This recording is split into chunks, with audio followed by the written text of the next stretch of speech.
we heard that the Super Eagles will get an expatriate technical advisor in the coming weeks. Now, the decision was contained in a communique of the Federation's Executive Committee hybrid meeting released on Thursday.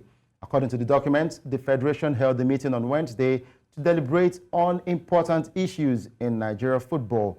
Now, we have major issues concerning the Super Eagles of Nigeria. The fans have also spoken about the Super Eagles of Nigeria, and a lot of them have called for the head of the coach. Ibitayo, what's your take on this latest development?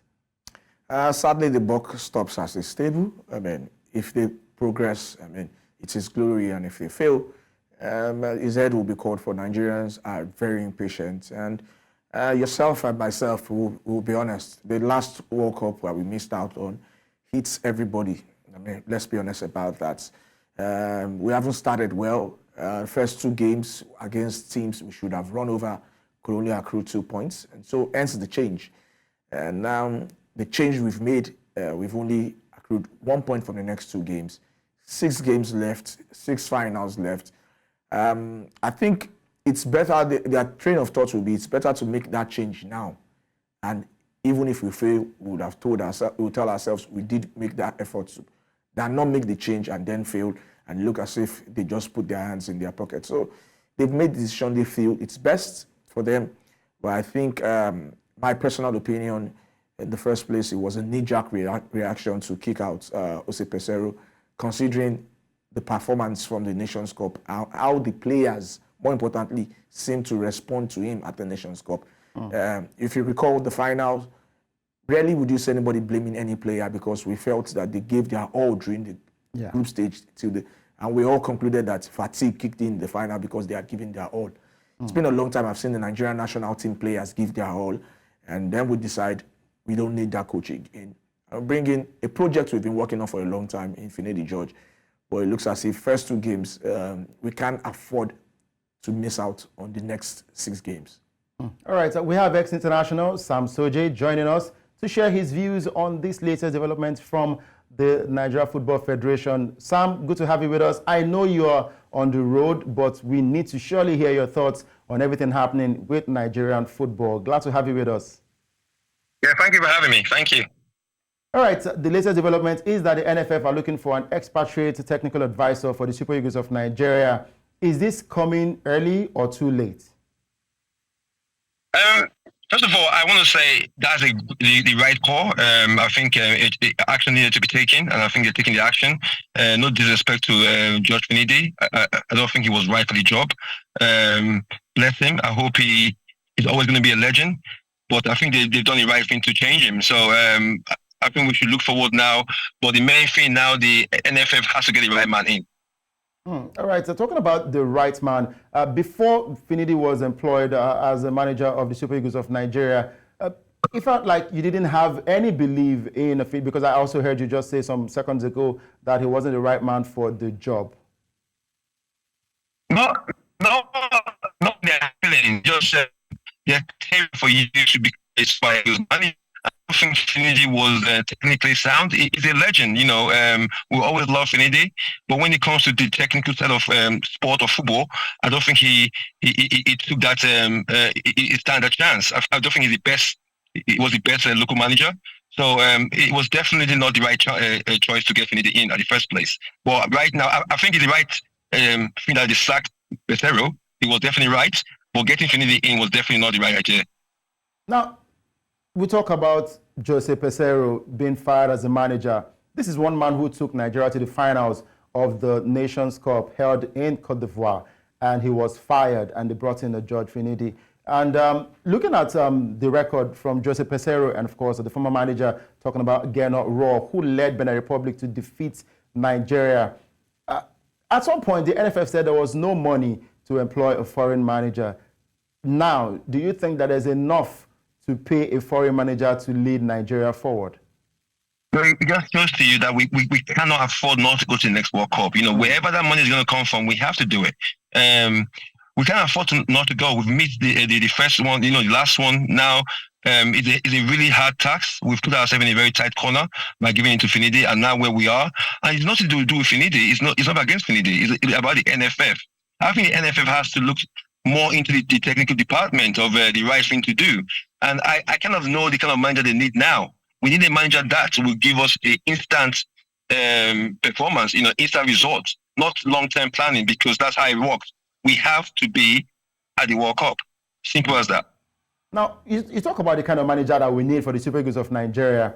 And is it about them? Because we also need to look at the players' attitude as well, how they, Yes. the way they deliver, the way they present themselves on the football pitch and off the football pitch, because there were side talks about some of the players and their attitude towards George Finidi and how they approached these games. Now, I also heard that in one of the communique sent out by the NFF that there will also be a look into players for the Super Eagles of Nigeria and also try and get other players who can also come and fight for the jersey. So is it just about the manager or the players' attitude also needing to change?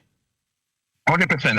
I think the players has to look in the mirror and look at themselves in the mirror. But the truth of the matter is, you set the stage. The NFF to set the stage. What they had with the coach or Makachi, the way, the preparation, the timing, it makes these players disrespect you.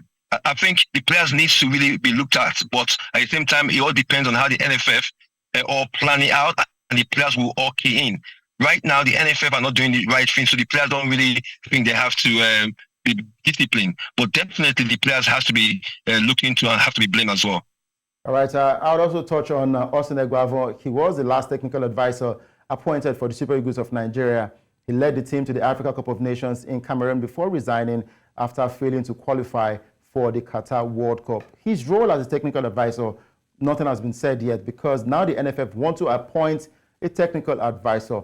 What do you think would happen to Austin Eguavoen?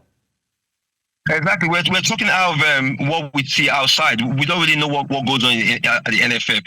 Does he really have the say? We don't know. But if he does have the say, everyone right now doesn't have the right to have a job there, because we're really struggling. Let's forget the Super Eagles right now. We're talking about the under-17 didn't go to the World Cup. We're talking about the 20s didn't go to the World Cup.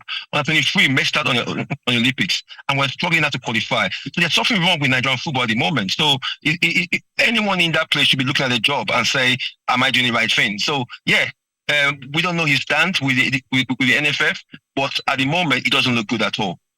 All right, so it doesn't look good for the Nigeria Football Federation and, of course, the Super Eagles of Nigeria. Sam, I know I'll have to let you go because you are heading out, and I'm sure later on we would have you and we'll have more time to talk about the problems of Nigerian football. Thank you very much, Sam Sodje, for joining us. Thank you for having me. Thank you very much. Now, you heard Sam Ibitayo saying that things need to change. And he says it's not too late. We need to start now to make things happen. There are also feelers about the attitude of the players. What do you make of that? Because we saw videos as well. I mean, even if you don't respect the coach, I think the aspiration, not I know the aspiration of every footballer out there is to play at the highest stage. And it's the World Cup. Every one of your teammates in the club side, when they go to their national team, they don't play for, sometimes it's when you play in your club side, you say you play for a coach. You play for the badge, you play for the honor, you play for the right to represent your country at the biggest stage in the World Cup. If that's not enough drive, I wonder what will motivate these boys. Whether you bring it, even under Jose Pesero, we had players coming to camp late. It's nothing new. These players need to change their attitude. They need to show urgency. I've seen the Ghanaians, the game, the last World Cup qualifiers, they were a goal down, and you saw the urgency. You need to watch that game. You saw the urgency. Jordan Ayew scoring a hat-trick to get them that victory for the jaws of defeat. And it's that kind of attitude that endears the fans to the players. And then we can say, okay, we see the deficiency of the coach, but the players will give their all and cover up for that. But when you feel the coach is not technically adept enough, and then the players have this attitude that we'll come to camp, we'll play whether we like it or not, and we'll try our best. We won't give our best, but we'll try our best. And that's a big difference. The hunger is no longer there. The days where the players fight for the badge is no longer there, and it's sad to see with the Super Eagles. Right, very, very sad to see with the Super Eagles. But I know you must have brought out your calculators. Like Favor told me one time, he said we need to bring our calculators from Oshodi, Egbeda, all parts of Lagos. Scientific ones, please. Exactly, scientific calculators. So have you calculated, have you done your permutations, can Nigeria still qualify for the World Cup? Because other teams look like they know what they're doing with their football. But with this change that will happen in a couple of weeks' time, do you think there's a chance for Nigeria to wake up from the dead? Do I think there's a chance? Yes, it's possible. We're already projecting match. I mean, that's how most Nigerians are. We are already in a match, and next 2 games will be against Rwanda, home and away against Rwanda.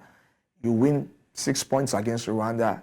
I mean, you are there or thereabouts. I mean, that's the fact about it. Depending on, but sadly, it will also depend on the results of other teams above you. But I mean, if anything is to go by what's been going on in the group, everybody is beatable and anybody can drop points. So it's not rule yet, yes, for the likes of South Africa or those above or Benin or every other team above Nigeria. But Nigeria needs to know that we have 6 finals. We have to get our technical department in order. We have to get our coaching department in order. And the players have to be disciplined and determined. It's not like they lack talent. We see it week in, week out at their club sides. One of the most talented bunch we've ever had, yes. But it doesn't translate into the football. And most people right now will settle for a general who will play football, not quite beautiful, but will qualify. Because like Sam Sodje rightfully pointed out, definitely nobody in Nigeria wants to see Nigeria miss out of the next World Cup. Definitely. And yes, you can see General on your screen. He coached Benin Republic, played against Nigeria, and got that result. Big defeat for Nigeria, huge win for General and Benin Republic. And still he says that it would be a shame, it would be sad not to see Nigeria qualify for the World Cup. Now, Sam Sodje also mentioned that it was a right call to fire Jose Peseiro. Do you agree with this? I think that's one of the only statement I disagree with all he said. He was given a target of the semi-finals of the Nations Cup, and it went as far as the final. The man met his targets. Yes, under him, we looked as if we had no idea what we were doing. But for the first time in a long while, some called it a fluke. The Nations Cup was the first time we had a plan. You knew basically the starting lineup for Super Eagles, bar injuries, and you knew how we were going to play. You knew the defense was going to hold.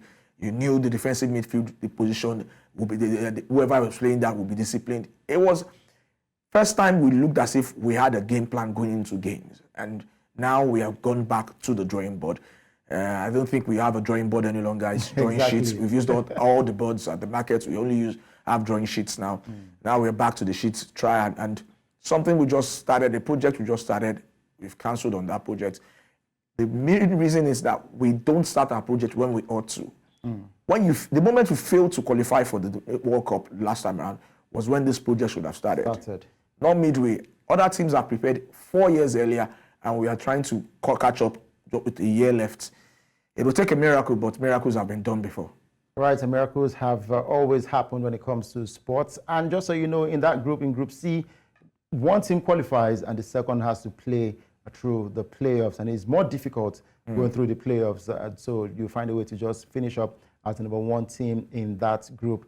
And Finidi George was not sacked. A technical advisor will be employed, and he would work. He's not the chief coach. Exactly. So he has not been fired, because all over social media, everyone is saying he has been fired. He has not been fired yet.